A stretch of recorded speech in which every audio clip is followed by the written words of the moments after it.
Life Management Science Labs would like to acknowledge that we live and produce this podcast on the traditional lands of the Wurundjeri people. We'd also like to acknowledge the traditional owners of the lands of our listeners and our international colleagues.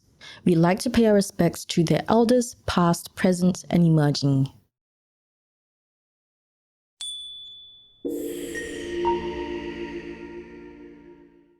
Hi, and welcome to Self-Improvement Atlas, the Personal Science Insights podcast produced by LMSL, the Life Management Science Labs.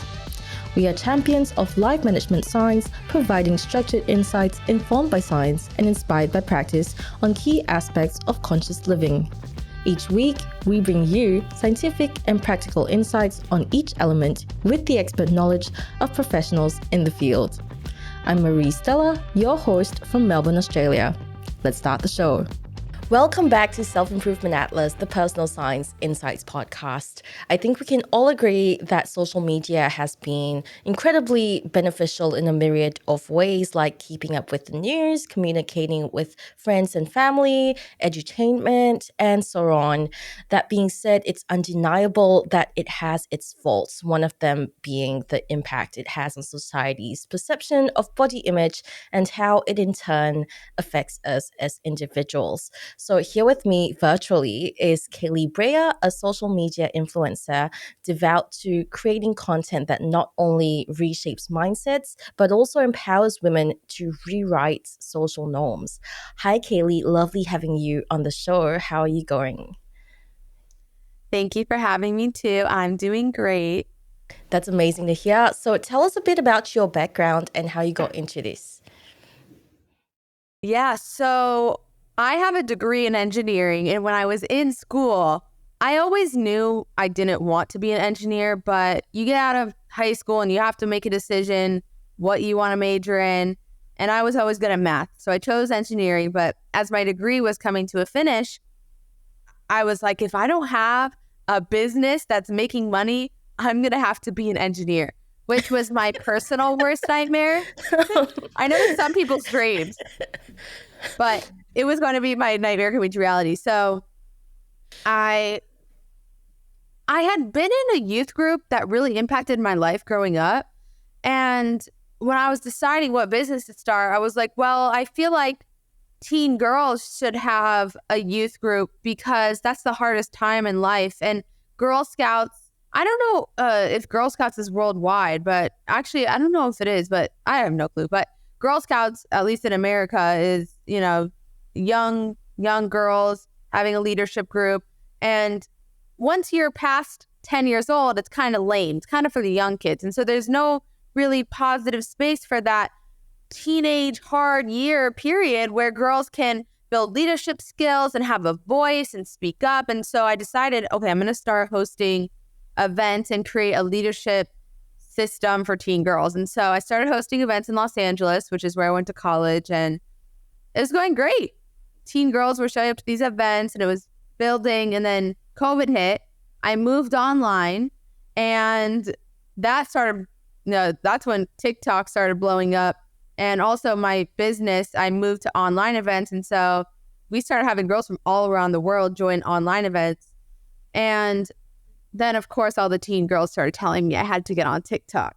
And I really felt like there was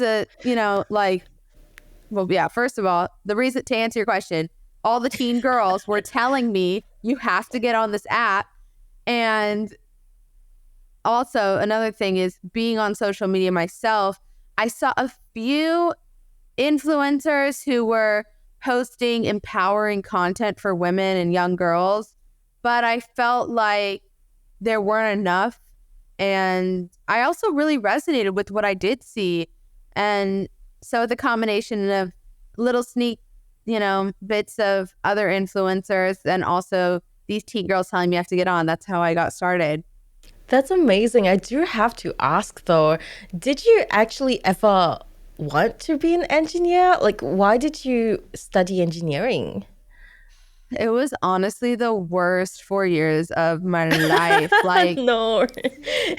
literally, I feel like my parents are very big on education, and they were happy with me switching, but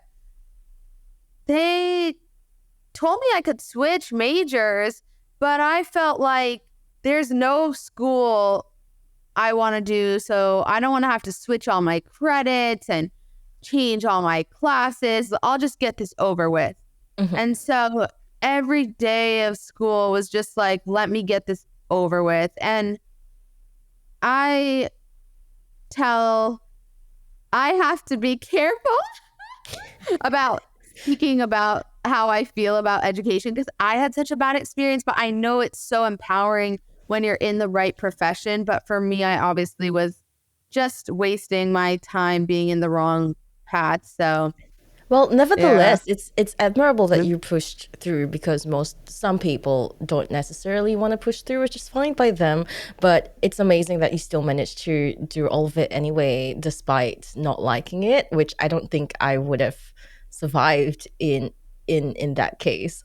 Yeah, but before we digress, which I think we already Yes. have, we like to get to know you better. So I'll ask you a few questions about your favorite types of media. This is Have You Met Kailey Breyer? Do you have a favorite book? There is a book called Rewire Your Brain, and it's a black and green cover. And before this, I was looking up, trying to find this book, and I couldn't find who the author was, but it's called Rewire Your Brain. Rewire your brain. Right. Yeah. Hang on, that sounds really familiar. Is it popular? It's actually not. And I don't know if it's like, I don't even know if it's exactly Rewire Your Brain or like Brain Rewire. It's not a popular book. I mean, there's a ton of books on rewiring your brain, but this specific book really changed my life. Cool. Who is it by? I don't remember. I tried to look it up. I was trying to look it up before this. I couldn't find it. Fair enough. Like sometimes the best things are the most underrated and unknown. So I love a good little unknown book. Do you have Yeah, a favorite movie? guys. Sorry, what? I was kidding. I was like, good luck, guys. Like, if you want to go find it, like, There's probably like a sea of them. I know. So do you have a favorite movie? Okay, favorite movie. So to be honest, I haven't watched a movie in like a full movie in probably like 8 years. I went to yes, I went to Barbie because everyone was like, you have like Barbie, but you know, there was like literally ice cream shops had Barbie flavor. So I was like, I'm gonna go to watch the Barbie movie.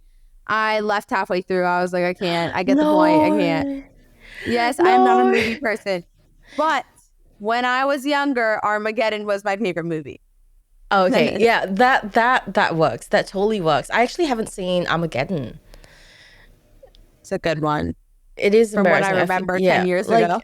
I feel like it's a very very talked about movie.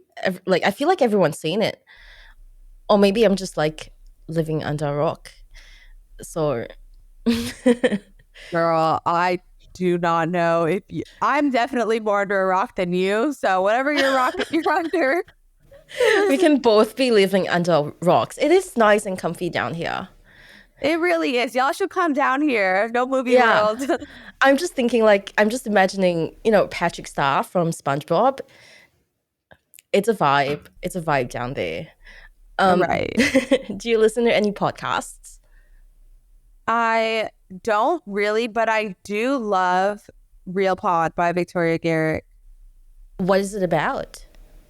She is so amazing. She actually went to the same college as me, and she was one of the people who inspired me to get involved in influencing because I loved her content. Yeah. And it's funny enough, when I started growing on TikTok, she followed me, and I was like, wow, like, because, it was like someone was always inspired by it, inspired me to start. She is all about being real, and her podcasts are open and honest conversations with now really big celebrities like Josh from Drake and Josh.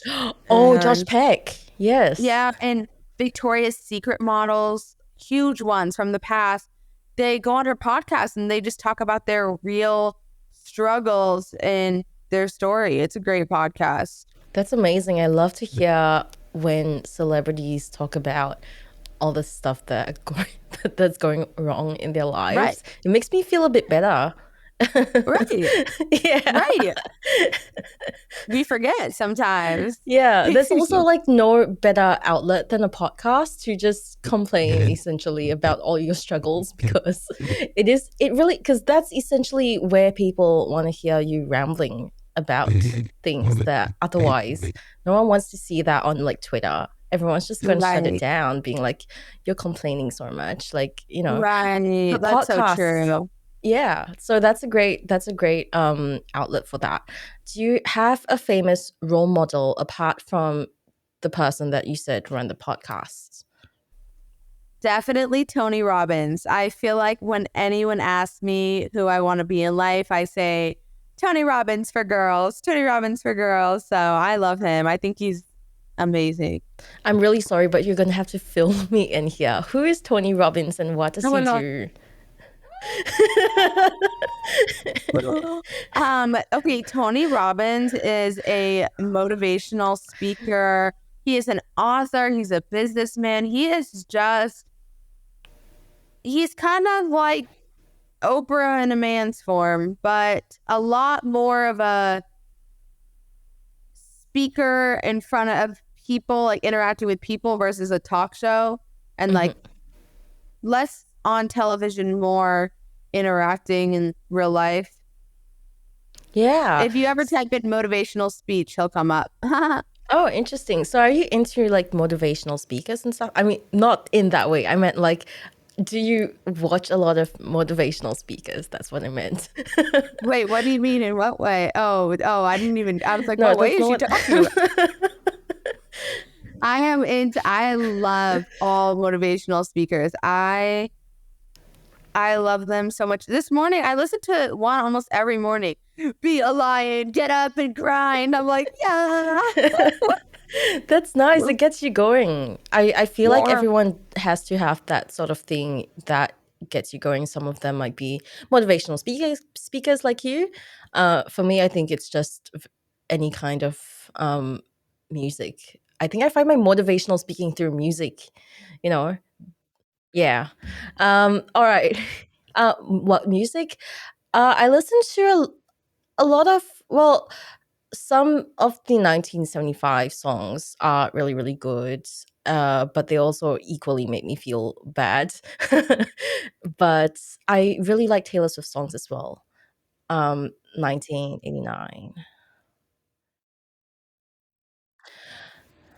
They are like stories, but well, there are some songs that are empowering to me because they have such like a huge anthology of songs, right? So I'm one of the I'm like one of the kinds of people that kind of like just deep dive into any artist that I really like. And so I just pick out a few of the songs because it's like also I already like this artist's style, and that's what I know. So I just find these little empowering songs and those are it. And it might not be like a yeah, they might not be a great representation of how what their songs actually are, but there are like a few empowering songs in there, like in 1989. But yeah, before I get too carried away talking about music, the last question I have for you is, what's the last course you've completed? Well, I'm currently taking a Dave Ramsey course to be better at spending and saving money. Oh, that's But amazing. yeah, I've watched like 15 minutes of it a week ago and have not touched it today. Oh no. But yeah, it's okay. Good. Yeah, fair enough. Are you like a financially motivated person, or is finance something that turns you off? I have a very amazing relationship with making money. I also have a great relationship with spending it, if you know what I mean. Yes, I totally know what you mean. Yeah, 100%. So I'm Um, working on the second one. yeah, that's great to hear. Amazing personal development. Um, which leads us into the interview. I want to ask you, how would you define personal development? Because it is very different for different people. Yeah, I think Tony Robbins always says everyone will be happy in life if they're making progress and growing. And if anyone has plants, you know that you could have the biggest plant, but if it's dying, it hurts you. But if you have like a little plant and it's growing, you're like, "Ah, she's growing." And I think personal development is growing in any way, whether it's growing in your health, your finances, growing in a skill. It's just growing, progress. Yeah, that's so true. And what are the main challenges in personal development? I think consistency and taking something you want to change and really making it happen. I know there were a lot of things in my life that it took me about 37 tries to get it right or to really make it stick. And I think that's unfortunately part of life. It's not gonna, you can't just, I'm gonna start doing yoga an hour a day and just snap your fingers and it happens. So, um, Yeah, and unfortunately, it's a lot easier to think about doing these things than to actually make it happen.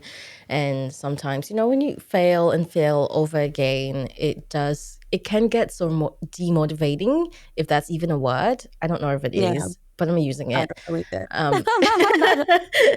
Um, yeah, so definitely the consistency. I agree with you there. And how would you define body image? To me, body image is whatever thoughts and opinions you have about your body image. It is pretty straightforward. It is in the name. And what kind of impact does one's image of their own body have on their personal development? Oh, too much, too much. I think, especially in this world, since no matter what culture you're in, every single culture has a different standard of what your image should be. But no matter what culture you're in and no matter what the standard is, we're all so affected by that standard because it affects how people treat us. And so our image has a huge effect on us because one, it affects how we think of ourselves, and two, it affects how other people think of us. Yeah, and when you are negatively impacted by the beauty standards from a young age, it's hard to get out of that cycle. It's like you're already, in that mindset that you have to change. And edited images and curated lifestyles on social media don't help with that either, I reckon. And they are more commonplace than ever in this digital age. So, how do you think the continued exposure to these might affect people's perceptions of their own bodies? You know, I was thinking before we got on how crazy it is that our world, we're the first people to ever experience social media. We're the first to wake up, grab our phones, and click on these apps that have all these curated pictures. We don't know how much it really does affect us, or especially these teen girls. What is it really like to be a teenage girl? I mean, when I was a teenage girl, I was already insecure without all this, without these. It is so insane. These filters, the editing, the face tune, it's so normalized. And it's insane that we don't really know what that impact really has. But boy, it feels like a lot. So I can't imagine how much it really is. Yeah, especially with like TikTok filters, which are so realistic and everyone uses them.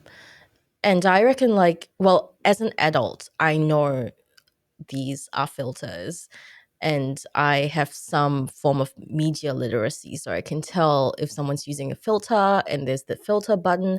But as a teenager, you might not necessarily know, and that might actually contribute a lot to how you perceive yourself, and that's insane to think about. Right. And also the fact that even for us, if we're like, oh, that's a filter, we can't click and see what it looks like without the filter. And so we are still so blinded by what reality is. We can be aware that when we go on Kim Kardashian's page, her life isn't perfect, but we don't know what that really means. Like we can't see what her life's really like, you know? So it's a hard, hard thing we're facing. Yeah, and even celebrities like Kim Kardashian, there's like another layer of it to it, where they also have the money to afford expensive skincare and the best skincare products. And so that's like not even considering what you can change or alter on social media. I mean, skincare, just that is a very small step. Surgery, you know, I mean, skincare, yes, but what about reshaping bodies? And the thing is, I am 25.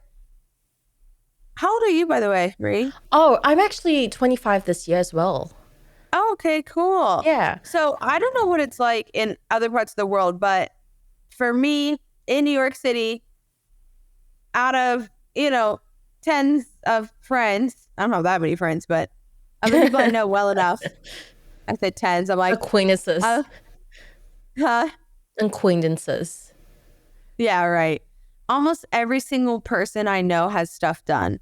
And all of my close friends have something done, whether it's just lip injections or liposuction or big surgeries. And no one knows. And no one would ever know except me because I'm their close friend. And we all, it seems like, I think, once again, I think cultures definitely change how much is done. But I know in New York City and Los Angeles, it's rare someone doesn't have stuff done. And that's crazy because just like we can't see, online what's a filter and not, you could see a beautiful girl and think, wow, she has a perfect body. She has a perfect face. I'm so jealous. She has $50,000 worth of work done. And you would never, ever know, ever. Thank you for telling me that, because I had no idea either. Like, I just kind of assumed that everyone, well, like, not everyone, but some people had stuff done. I didn't think that it was that widespread, because I guess, like, I come from like different kind of circle where no one really thinks about plastic surgery, or no one would consider getting plastic surgery. So I go and watch all these TV shows and reality shows. I do have a soft spot for some reality shows. Selling Sunset is really, it's just, I just like looking at the interiors, at the homes. They're beautiful. But I digress. Yeah, I watch all these shows, and I like, my first thought isn't they've had plastic surgery, because also that's kind of like not the nicest thing to just think about everyone. You don't look at them and go, oh, she's had work done, oh, she's had work done. You just think like, wow, they are really, really attractive, and I wish I could look more like them a little bit, and that's kind of um not, well, that's like, yeah, that's kind of damaging, I think, to think about all the time. Totally. And I think people who have gotten stuff done, they can see it much quicker. Like, oh, it's almost like, actually, I don't have a good analogy. I'm normally the analogy queen, like pop it out, nothing. But when you get something done, you can see the look to it, the plastic immaterial look to it that isn't so natural. And so you can just, only they can tell who's gotten stuff done. But it's just crazy how people who haven't got stuff done, they don't even really notice because there's a certain look that, and by the way, I got, before I started my channel and when I was insecure, I got stuff done And I don't really tell my audience because so many are teen girls.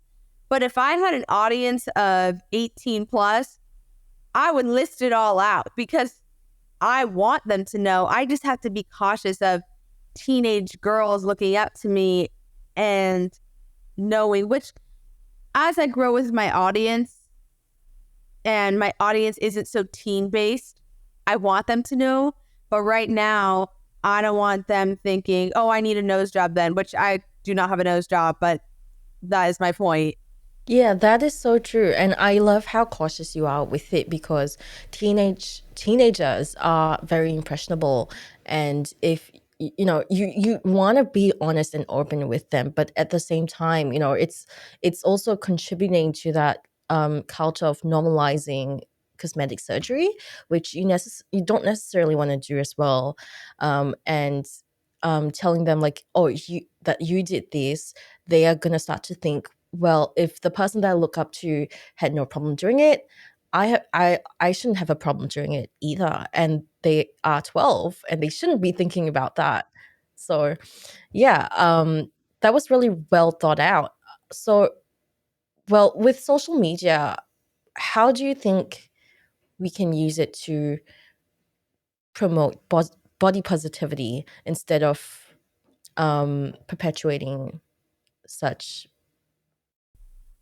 I think it is going to take a lot of girls being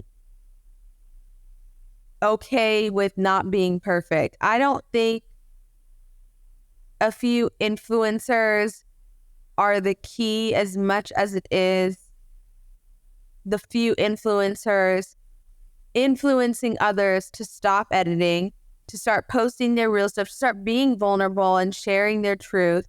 Because, like you said, you love hearing celebrities talk about their problems, but really, you just love knowing that you're not alone and that they're imperfect just like you are. And I think that body image can be positive on social media when more girls can start owning their body and showing its imperfections. But I think right now there's just so much pressure from men and women to look perfect. It requires a very high level of vulnerability to, even though it's like, obviously we're not perfect, it requires such a high level of vulnerability. But I feel like the way that Kim Kardashian made BBLs cool, I hope one day I can make being real cool, because I think that there's the right person can have that impact on society. Yeah, I hope that you're able to achieve that as well because I want the same thing. I just want to see more real people and relatability on social media. It's just that kind of like it's very isolating to follow celebrities and not see anything remotely related to you on their feed, and then it makes you wonder if you're missing out on something or if you're doing something wrong. And yeah, I love what you stand for, and I really hope that you are able to achieve it one day. um, so, for people who don't necessarily have a good perception of their body, what would you recommend to them to improve this? I think the most important thing is taking accountability and realizing one side of it, which it depends what age group I'm talking to. But one side is, are you taking care of your body? And I don't think teenage girls should be thinking about that stuff. Maybe when they get more towards like 16, but like 12 and 13 girls, I don't think you should be thinking about, are you moving? Are you working out? Or I think they should be intuitively playing the sports they love and doing the activities they love. But when you get to be a grown woman, let's say we're talking about that, I think one, you have to take accountability for your actions. Are you actually taking care of your body? And two, I think, wait, can you remind me the question? Oh, yes, of course. In your opinion, is there a connection between one's perception of their own body and personal development? So I think that grown women have to take accountability for their physical health, but also more importantly, I think they have to take accountability that if they hate their body, they don't love their body, they don't like blah, blah, blah, blah, they have all these negative thoughts about their body, that's their fault. And they need to take accountability that their personal development and their body image are completely correlated. Because if they were focused on their self-development and focused on speaking positive thoughts, not only are they going to see the more of the beauty in their body, but they're also going to be more motivated to move and to take care of themselves and to get ready because you feel good. And so I think it's a chain effect that is all tied to self-development. Yeah, chain effect is a really good way to put it. What are some ways that these goals can start to break out of that chain effect? Well, there's two chain effects, negative and positive. And so I think to start a positive chain effect, it can start in so many ways, really. I have a friend, she loves a challenge. She loves 75 hard. For me, I would rather start with a walk every day and build my way up. And so I think it's about creating positive momentum. And that starts with positive thoughts, but obviously actions will create even more positive thoughts, right? If you can start thinking positive thoughts about your body all day, but if you do one 10-minute walk and then one 20-minute walk and then a 30-minute walk, and then you do 30-minute walks for 2 weeks, well, after those 2 weeks, you're ready to do hour walks. And yeah, I think it can start with a 5-minute walk, or it can start with a running 5 miles, but it has to start somewhere, and that's what matters. Mm-hmm. How long are your walks now? Well, I actually don't walk. I do the Stairmaster. That was just Oh, my wow. example. Yeah, That's great. I'm crazy about the Stairmaster. My audience knows I've done 3 hours on the Stairmaster before. Like a crazy What? person. Yes. But like today I did 40 minutes. Yesterday, I think I did 40 minutes yesterday as well. It just depends. Like this week, I've probably done like a total of multiple hours, but I started with 10 minutes on the Stairmaster like 4 years ago. Yeah, that's insane. That's amazing. I don't have a Stairmaster, and unfortunately, I don't think I will have the space for it, as my apartment's quite small and it's crammed with a lot of things. But I did start by going out on walks, and they might not necessarily be intentional, like purely intentional, because I don't like to walk for the sake of walking. I like to walk with purpose. I like to go somewhere. So I started with just like walking to the grocery store instead of like taking public transport or something. And then I worked it to walking to the neighboring suburb to get coffee, which is like 40 minutes away. And there's like some hills going on, so that helps. The incline helps with my workout is like it's a stretch. Yeah, so it's like uh, it's definitely a bit of a stretch. It's a very leisurely walk. um it's a brisk walk, which actually is not that leisurely, I guess, but it's more leisurely than actually working out or going on the Stairmaster, I feel like.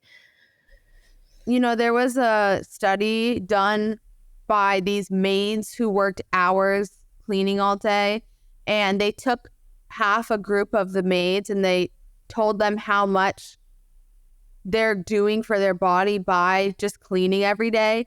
And a month later, I might be getting the numbers wrong, if it was a month or 2 months later, they took the maids, both groups, and one group lost like X percent more weight. Once again, I don't know the amount, but I feel like it was about like an average of 6 more pounds Yeah. by just believing and realizing, oh my gosh, I'm moving so much. And I feel like, just tying this personal development back into your walks, I feel like I think it is so amazing that you're doing 40-minute walks that are hilly, because you don't have to go. You could go to the grocery store and get coffee there. You can make it by yourself. And so many people don't move at all. So I feel like even just the thought of thinking of it as a workout will like make you just have more pride in what you're doing, which I think you should. I do. Listen, I do not walk at all. I go to the gym, but I don't do any of the walks. So I think it's amazing. No, I'd much rather like you see. So I only do this. I resorted to this because I couldn't go to the gym. Like no matter what, I go to the gym like once or twice, and then I stop, and it just wasn't working for me. So I wish I could go to the gym like you could. Like that would be so helpful, and I wouldn't have to go on these stupid long walks for But coffee. why are they stupid long walks? I don't get it. Well, they're not stupid. It's just like it's really my way of trying to trick myself into working out. Like I wish I could But it's work out more working. intentionally. It's working, and you're getting like I could say I wish I could go on a long walk because I wish I could get some fresh air. These breathing in these dirty, smelly men at the gym. I'm That is definitely smelly you no, too. you are making me appreciate my long walks more now. Yes. Because I yeah, it reminds me why I didn't like going to the gym. It's because of all the smelly men. We love you, smelly men. Yeah, and I think that like your long walks really tie into self-development, tie in with perception of body image. I think it's the perception of your long walks, and I really feel like if you gave yourself more credit for your long walks, it would probably inspire you to like go on walks more and take them to that self, because it's just all a mind thing. And I really, really do think that your long walks are amazing. Like going on a 40-minute walk is a great like movement. That's amazing. You're getting fresh air. You're getting like healthily stimulated. Oh, Kaylee, you're making me so happy because no one has cared about my long walks as much as you have. I care about your long walks, Marie. We care. Thank you so much. Well, getting back to the interview. So with social media, what are some particular trends that we see online that promote these unattainable body ideals? I think it's mostly the trend of having perfect images on Instagram. Mhm. I mean, and TikTok. I mean, it's everywhere, but Instagram is really just so crafted because it's an image. It's a spitting moment, images are so deceiving. They're so stupid. And I think Instagram is really the number one. I think it's the most toxic. Oh, could you elaborate on that? I mean, on Instagram, it's one still image that can be posed and edited. You can't see any movement behind it. Whereas on TikTok, even though people do use filters and do curate things, at least it's a video where there's like movement and no one looks as perfect on TikTok as they do on Instagram.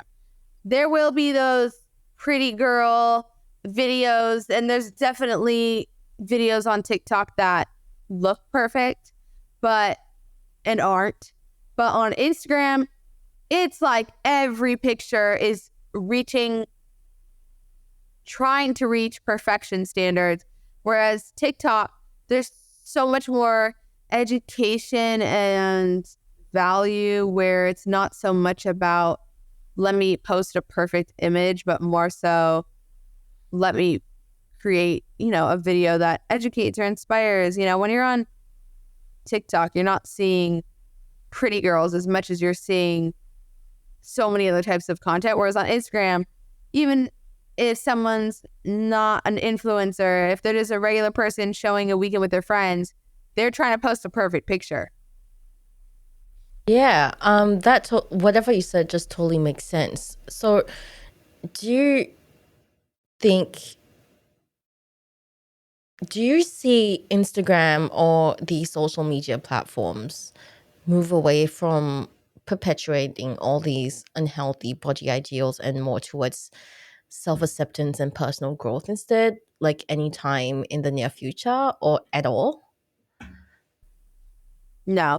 I can't even. I just think that I hope with my goals that one day I can have the same impact that Kim Kardashian had in terms of shifting a culture.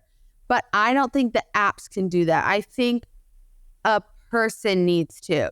You know, it's going to take the way that Kim inspired people to get BBLs, and she created this neutral theme that everyone's in now. This like, I think she's really like the leader of this neutral colors vibe.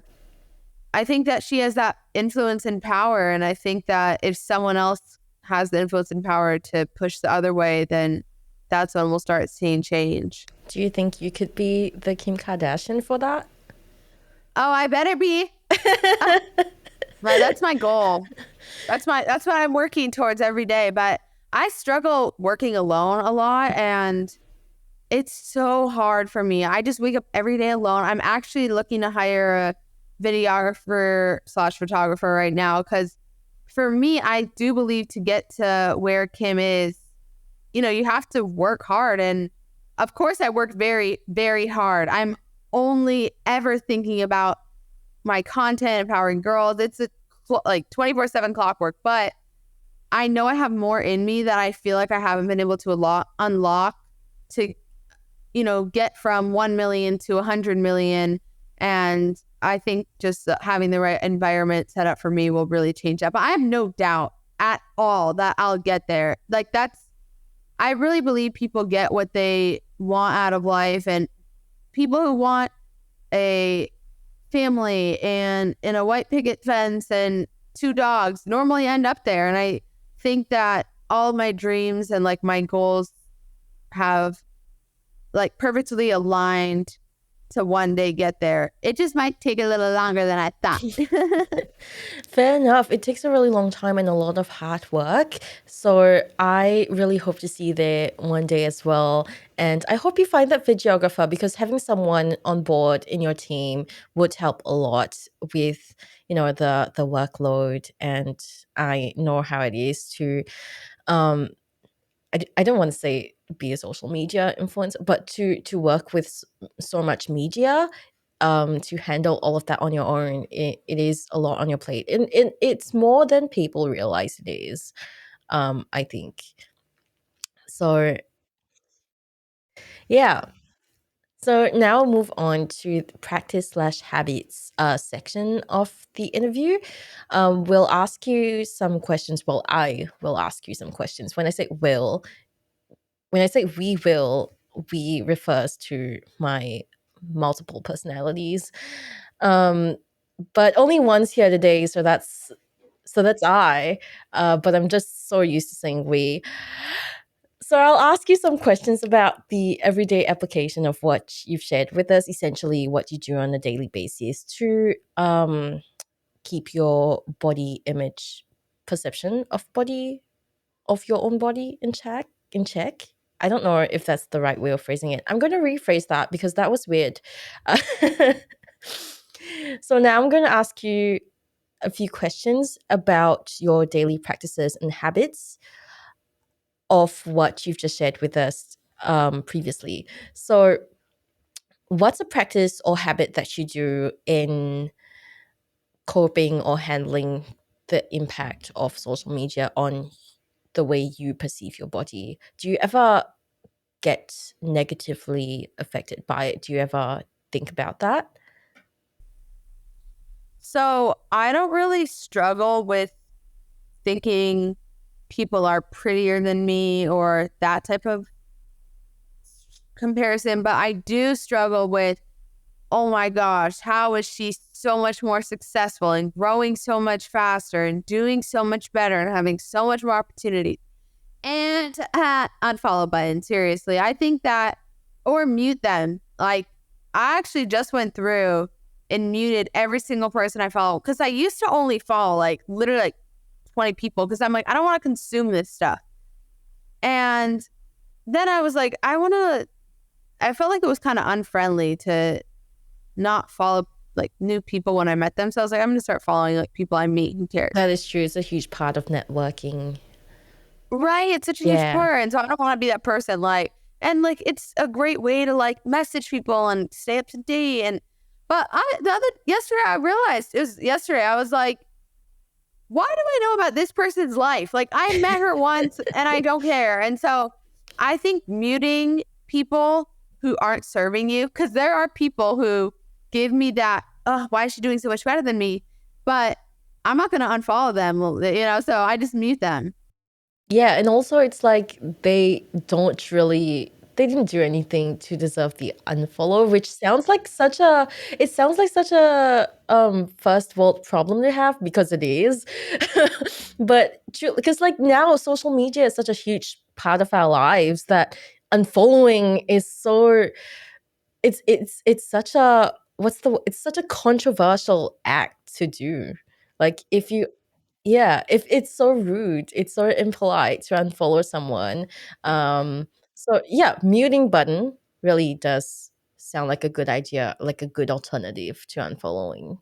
And how often do you do this? Unfollow people? Yeah. Well, well, I actually just really started following people. Like I only follow like 170 people. And that was the first time I did that last night. Would you recommend doing this to everyone? Has it served you well? But actually, last night was when I muted everyone. I'm like, I'm sick of consuming other people's lives. But there's a few people I've had muted for a long time, and it has definitely served me amazing because certain people, for some reason, they might just make you feel less pretty. Even though there's people who are prettier than them, something about them, maybe that there's some similarity or you aspire to be like them, so it sparks some jealousy. Just mute it. I 100% recommend it. It has done great for me, really. Yeah, that is a really, really good that is really good advice. Thank you so much for answering my questions. Now we'll move on to answering questions from the audience if you are open to doing that. Yeah. Okay, perfect. We don't have that much time left, but we will go through like a couple of them because they are some really good questions in here. So Kathina asks, I believe it's a vicious cycle where people's body perceptions are shaped by the beauty ideals promoted on social media, often influenced by celebrities and influencers who themselves adhere to these standards imposed by society. So, in light of this cycle, how can we foster and sustain a positive body image? So for me, none of my worth is in how I look, which is why I never struggle of thinking people are prettier than me. Because if I see someone prettier than me, I'm like, okay, that's great, but how do you feel about yourself? Do you love yourself? Do you empower yourself? And so I think it's about values, and it is okay to put some values into your looks, but really, if you want to get out of the cycle, put all of your value into I want to be the happiest. Instead of I want to be the prettiest, like I want to feel the best. Not I want to look the best for other people, but I want to feel the best in my own skin. And I think when you have that mindset, you remove yourself from chasing the desired look online and from other people. And instead, you start chasing the best version of yourself for yourself. Yeah, and you start appreciating who you are more. Yeah. I relate to that so much because when I was younger, I was very consumed by social media, and I definitely was very into like chasing all these ideals, which wasn't working out very much. And I totally like my personality was just flat as like this table, which you can't see. It was so flat and I wasn't happy at all. But over time, just learned how to switch off from social media and, pursue other things that would make me happy and other things that would fulfill myself. And so I definitely agree with that. And I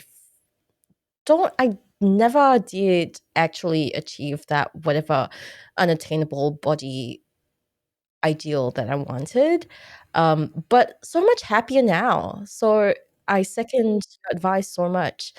Um, and do you think pursuing online validation plays a role in whether or not we might be satisfied with our bodies? That's a hard one for me because I so can't relate.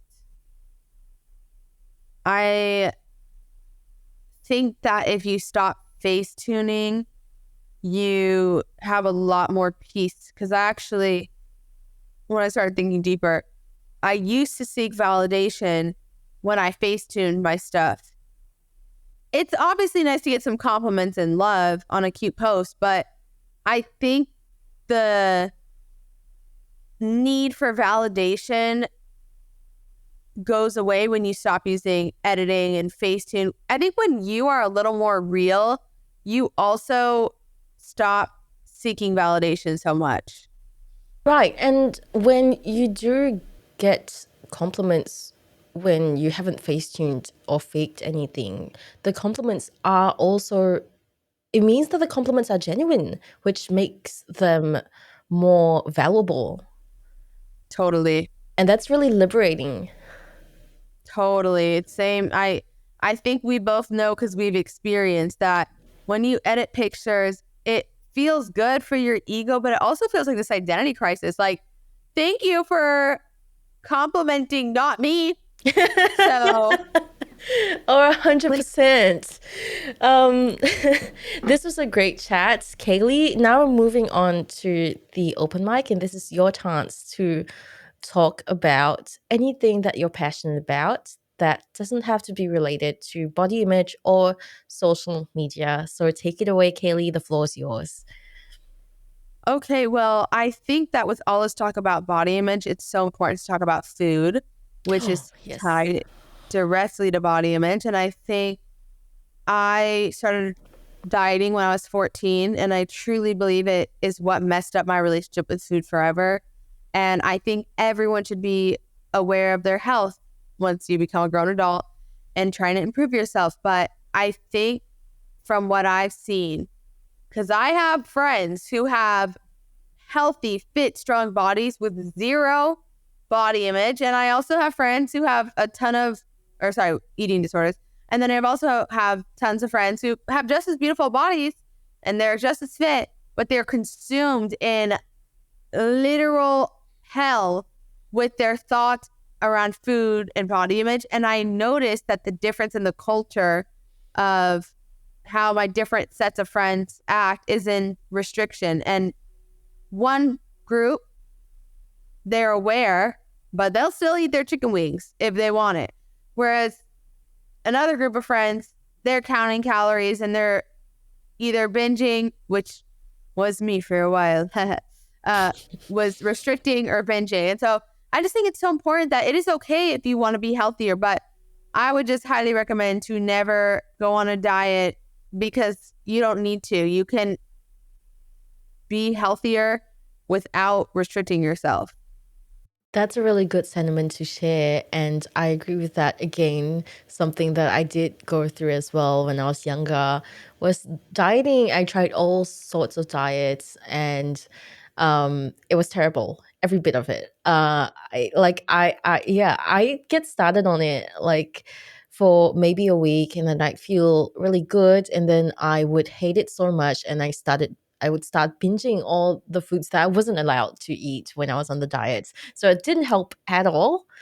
And nothing ever came out of it. Of course, if like diets work for some people, then that's fine. But it's good to know when it doesn't work for you and when to stop.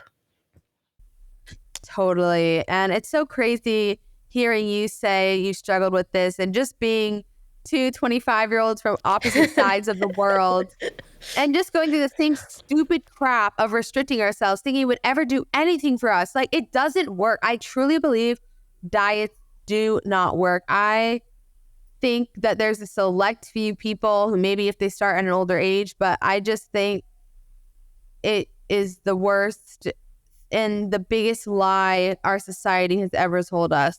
Oh, yeah. I'm also willing to bet that a lot of people who are able to keep up with diets might not necessarily be like live to eat kind of people. Like they might only view food as like a way to survive. And so, in that sense, dieting is completely fine to them because they don't really crave for certain foods and they don't really place a lot of importance on foods anyway. So, it's easier for them. um yeah, I've thought a lot about that because I have seen some people where like dieting is like a breeze to them and I just could never. Like I could do a little like veggie thing here and there, like vegetarian dish here and there, and that would make me happy. But doing like a whole vegan diet or keto diet or whatever, like even what was the word, intermittent fasting. And I think intermittent fasting was the easiest, to be honest, because it was more about the time that you eat than the food that you eat, right? So yeah, I think it also like heavily depends on the type of person you are and your connection to food. Yeah, I actually read a book on intermittent fasting, and even though I don't do it, I truly believe in it. Like, even people who do the extremes of intermittent fasting, I'm like, yes, like, it's just so backed up. Whereas mentally, you can do a diet and count calories, but it's not mentally backed up for success.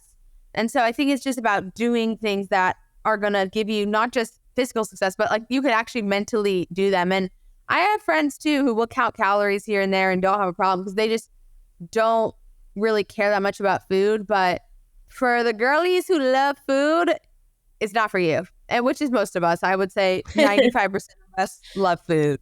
Yep, that's right. If you love food, you heard it from Kaylee herself. Dieting is probably not for you. Thank you so much, Kailey, for joining us on the podcast. If our listeners want to find out more about you and what you do, where can they go? Well, thank you so much for having me. You were such a joy to talk to. Oh, you were such a joy Um, to talk to. all of my handles are Kailey Breyer, KAILEYBREYER. So if you want to find her online, search up at Kailey Breyer. Thank you so much for joining us once again. And thank you everyone to listening, and we'll catch you in the next episode. You've been listening to the Self-Improvement Atlas, the Personal Science Insights podcast produced by LMSL, the Life Management Science Labs.